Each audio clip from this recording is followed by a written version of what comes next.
Un fiume colorato ha attraversato le vie di Nuoro in occasione della 123esima edizione della Festa del Redentore, una processione laica che ha confermato come il capoluogo barbaricino sia il cuore e il custode delle tradizioni più profonde della Sardegna. Un rito, quello della sfilata dei costumi tradizionali indossati dai gruppi in rappresentanza di oltre 50 comunità, che si è rinnovato nella sua immutabile solennità. Un caleidoscopio di colori che raccontano e tramandano la storia economica e sociale dei paesi di provenienza. La sfilata, che ha attraversato via La Marmora e il corso Garibaldi per poi concludersi in piazza Santa Maria della Neve, ha seguito un copione ormai collaudato. Il corteo è stato aperto da un carro trainato da un gioco di bui a rappresentare l'anima agropastorale delle comunità nuorese e sarda, che i cambiamenti intercorsi da quel lontano 29 agosto 1901 non sono riusciti a cancellare.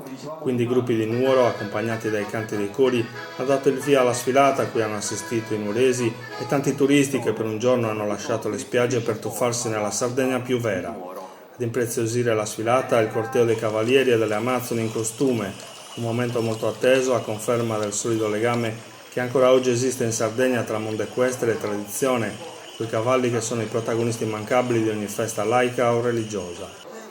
Domani 29 agosto il Redentore vivrà sul Monte Ortobene, sotto l'ala protettrice della statua bronzea del Cristo, il suo momento più intimo e più vero, quello della fede.